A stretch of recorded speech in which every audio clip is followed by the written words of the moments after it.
I'm not the kind of person who stirs the pot. I moved into this neighborhood for peace, privacy, and a patch of grass to call my own, not drama.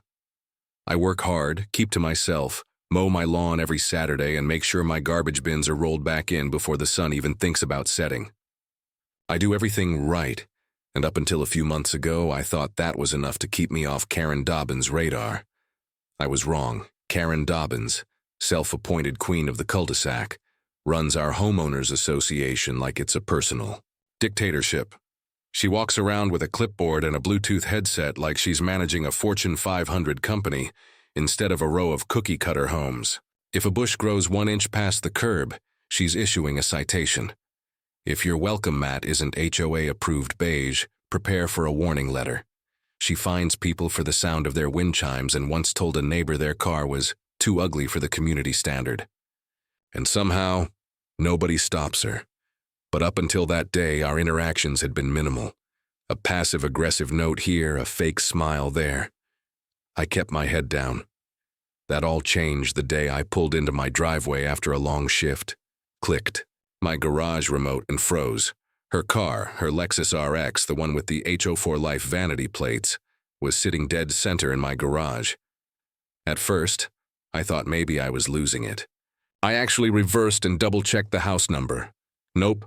My house, my garage, her car. She'd parked in my space. Inside. No text, no call, no permission. Just there. Like she lived here. Like she owned it. I sat in my car for a good 30 seconds, jaw clenched, heart pounding, trying to process what I was seeing. I had never been so angry in my life, but even then I told myself it had to be some kind of emergency. A mix-up. Something that would make sense. It wasn't. That day, something in me snapped, because that wasn't just a car in my garage. It was a message, and Karen Dobbins had just declared war. If our neighborhood had a royal family, Karen Dobbins would have crowned herself queen years ago, and she's ruled with an iron clipboard ever since. Most people run for HOA president because they care about the community. Karen, she ran for power, and the moment she got it, she transformed from a nosy neighbor to a full-blown tyrant in capri pants. She patrols the streets like a mall cop, issuing fines like she's getting commission. I once watched her measure a neighbor's lawn gnome with a tape measure, a gnome. She claimed it was too whimsical and obstructed the clean lines of the landscape. That family got a $75 violation for improper gnome placement. Another neighbor, a sweet, retired couple who just wanted to live out their golden years in peace, was fined repeatedly for not painting their mailbox the right shade of gray. Not just any gray, mind you. HOA gray. Karen said it was the official color that matched the neighborhood aesthetic. She even handed out swatches. The worst, though, was how she treated the older veteran down the street. He had an American flag posted proudly on his porch, same one he'd flown every 4th of July for years. Karen slapped him with a formal complaint claiming it violated the HOA's visual uniformity rules. Said it was too political. The man served in 2 wars, but to Karen, his flag was clashing with the shrubbery. It didn't take long for the whole neighborhood to figure it out. Karen didn't enforce the rules for the good of the community. She enforced them because she could, and yet somehow the rules never seemed to apply to her. She let her dog bark past quiet hours. She left her trash bins out for days at a time, and every Sunday, without fail, her son parked his beat-up Jeep on the curb in a clear violation of overnight parking rules. No fines, no warnings, just silence. Meanwhile, I wasn't even safe from her. She once left a sticky note on my door that read, "Your porch light is blinding. Please tone it down, for the sake of the neighborhood's evening ambiance." Evening ambiance. Really? Another time, I received an official notice in my mailbox about excessive garage door activity. Apparently, I opened and closed it too many times in a 24-hour span and was disturbing the peace. As if I was DJing with it, but despite the petty harassment, I always kept my cool. I chalked it up to power tripping, convinced myself it wasn't worth the fight. I figured as long as I followed the rules, she'd eventually get bored and move on. I was wrong, because Karen never gets bored. She gets worse. And the Lexus in my garage? That wasn't just her breaking the rules. It was her breaking into life. The first time it happened, I gave her the benefit of the doubt. I remember pulling into my driveway after a long Monday shift, just wanting to get inside, throw on some sweats, and not think about anything except dinner and sleep. But there it was again, my garage door already open. And sitting inside like belonged there was Karen's silver Lexus RX. I put my car in park, stared for a solid 10 seconds, and then got out, thinking maybe she was in trouble. Maybe someone broke in. Maybe she needed a place to hide her car in a hurry. I told myself every excuse I could think of just to keep my blood pressure in check. I texted her, polite and calm. "Hey, Karen, I just got home and your car's in my garage. Everything okay?" 5 minutes passed. Then 10. Finally, I got a reply. "Oh, relax, I had some guests over and needed the space. It was just easier this way." Easier. For her. I stared at my phone in disbelief. No apology, no explanation. Just a smug dismissal like I was being dramatic for not wanting a stranger's SUV parked where I keep my tools and my life. I texted back, "Please don't do this again. This is private property, not overflow parking." She left me on red. I chalked it up to her Karen-ness and hoped that was the end of it. It wasn't. 2 weeks later, we had the annual neighborhood BBQ. Everyone was in good spirits. Kids ran around with popsicles. Someone was grilling ribs, and the HOA committee was parading around like they organized the Olympics. I left briefly to pick up a few bags of ice, and when I came back, there it was again, her Lexus in my garage. Steam might have literally come out of my ears.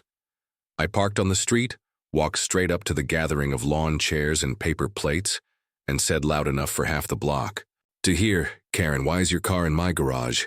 Again. She looked up from her wine glass, not a hint of shame on her face. "Oh, that? Well, I figured it was fine. I had guests again, and your garage was just open."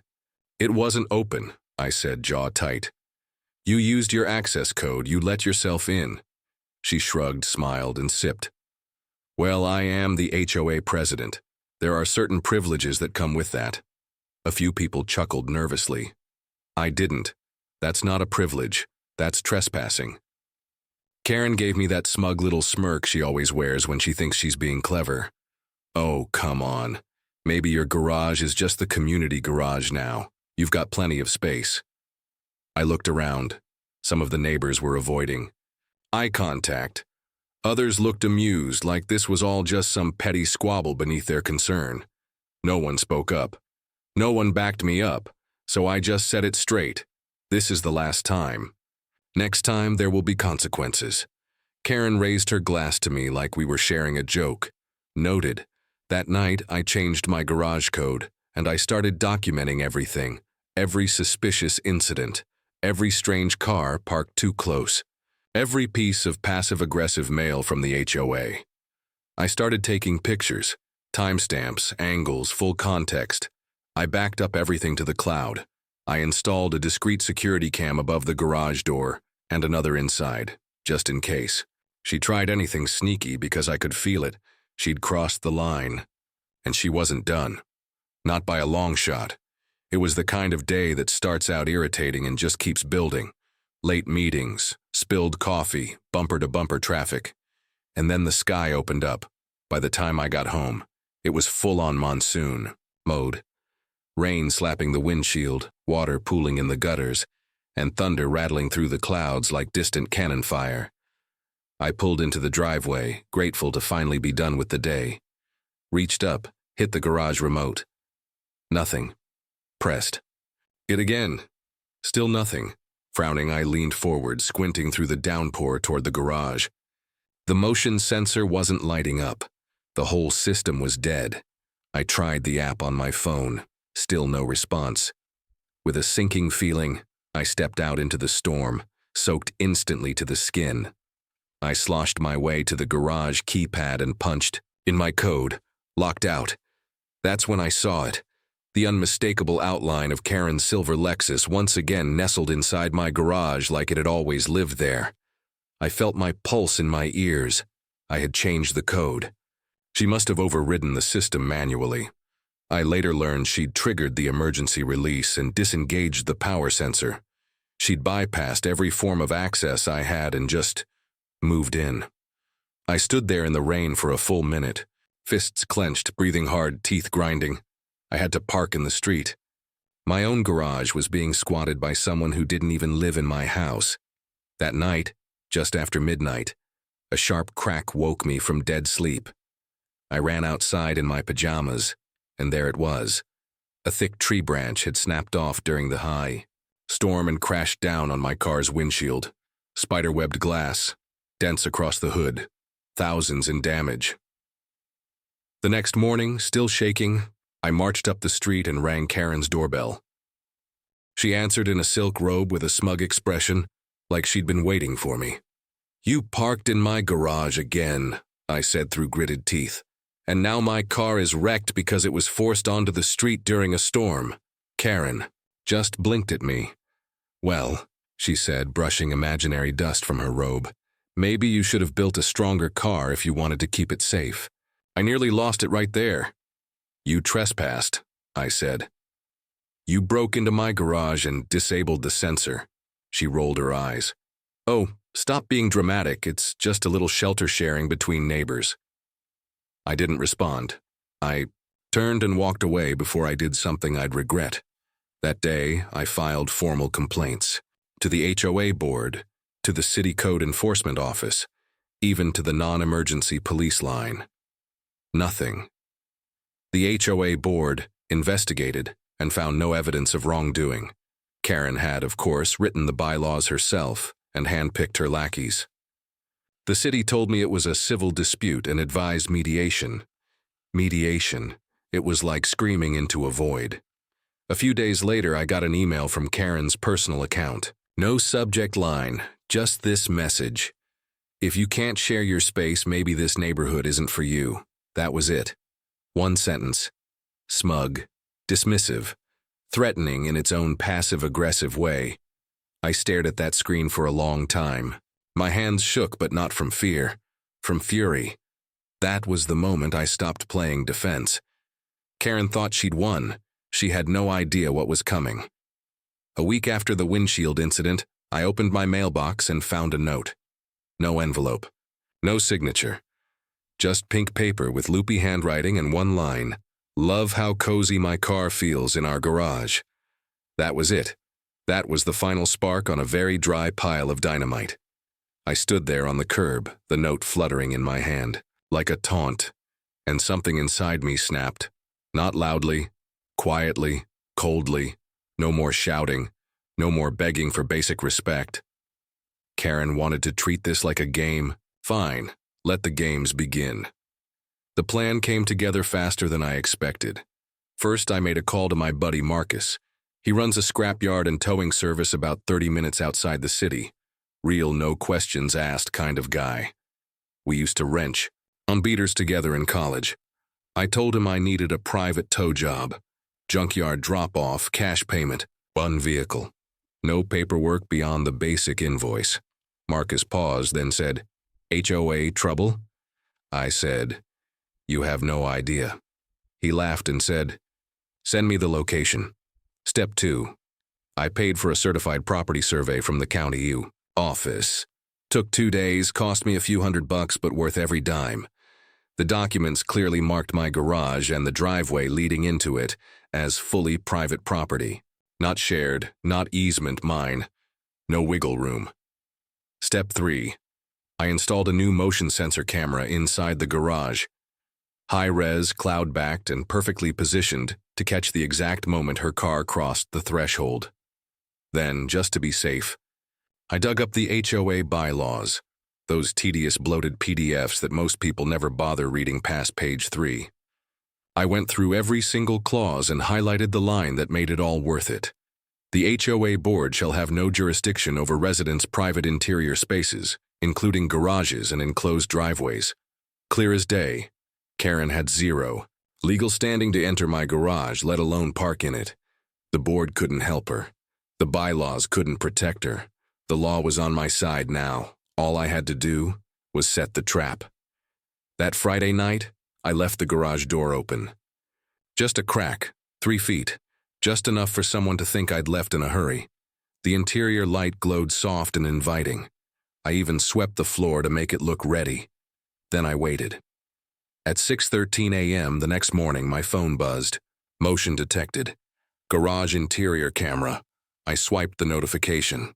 There it was.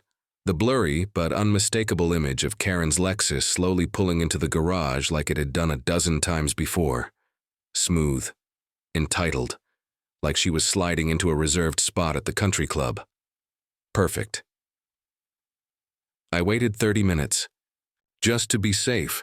Then I called Marcus. She's in, I said. 20 minutes later, his flatbed truck rolled into the neighborhood. No lights, no noise. Just a low hum and a winch cable.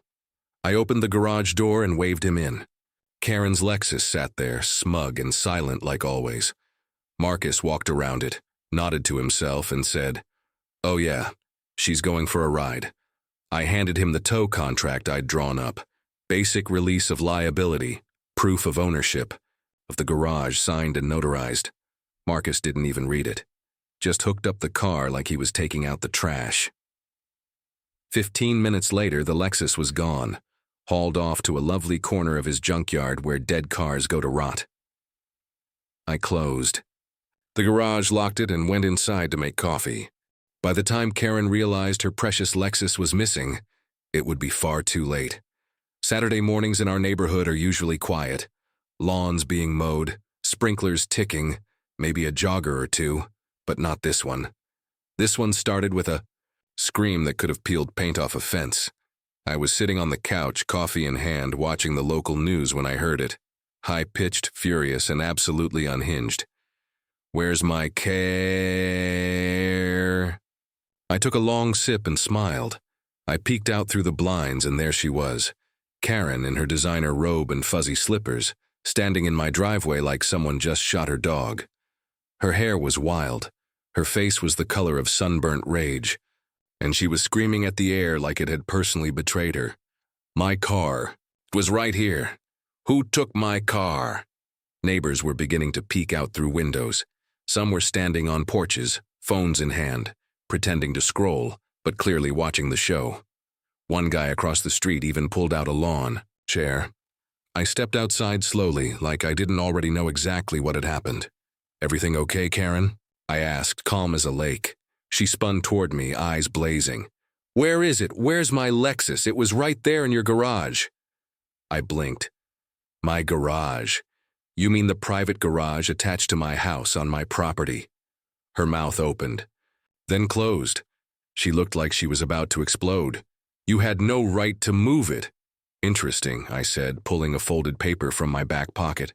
"Because according to this," I waved the certified property line survey, "you were illegally parking on my private property, and I have the footage to prove it." I pulled out my phone, tapped the video, and let her watch her own car slowly, smugly roll into my garage like it owned the place. "Caught in 4K, I said, with timestamp. "And just in case you're wondering, yes, I confirmed with the HOA that they have no jurisdiction over garages," she sputtered. You can't just tow someone's vehicle." "Oh, but I can," I said cheerfully. "And I did. I even signed for it. See, since it was parked without permission and you had no legal authority to be there, it was considered an abandoned vehicle on private property." She stomped her foot like a tantrum-throwing toddler. "That's theft." "No, Karen, theft would have been if I kept the car. This was just a relocation." Right on cue, Marcus's flatbed came rumbling back down the street. Empty now, just finished with the drop-off. Karen turned and saw the logo on the side, Rust and Crush Auto Salvage. Her jaw dropped. She ran into the street, waving her arms, trying to flag him down. Stop the truck." But Marcus didn't even look at her, just kept rolling by, windows up, whistling like a man who'd done a job well done. That's when she cracked. She dropped to her knees in the middle of the driveway, fists clenched, eyes wide, and let out a blood-curdling, "No, my Lexus!" It was glorious. Cinematic. I half expected thunder to crash behind her, One of the neighbors actually applauded. Karen turned to me, finger trembling, and hissed, "This isn't over." I smiled. "You're right, because I also reported the unauthorized use of my garage to the city and filed a trespass complaint. Have a good day, Madam President." Then I turned, walked back inside, and closed the door behind me. The silence was better than any victory music I could have imagined. Word spread faster than wildfire. By Sunday morning, everyone in the neighborhood had seen the footage, or at least heard about it. Karen's Lexus being hauled away, her meltdown in the middle of my driveway, the righteous calm with which I shut her down. And suddenly, it was like a spell had broken. People who'd stayed quiet for years started to speak up. The Jensens down the block told me how Karen fined them $150 for having a Halloween wreath up past the acceptable holiday window. The Tran family, she threatened to report them for planting bamboo in their backyard, on the grounds that it looked too exotic. An elderly vet on the next street, she sent 3 violation letters for flying a small American flag on his porch, claiming it clashed with the neighborhood's neutral aesthetic. Every injustice, every whispered complaint, came pouring out like floodwaters behind a crumbling dam. Someone started a neighborhood thread. It blew up overnight. Screenshots, fine letters, recordings, all of it. Within days, a special HOA meeting was called.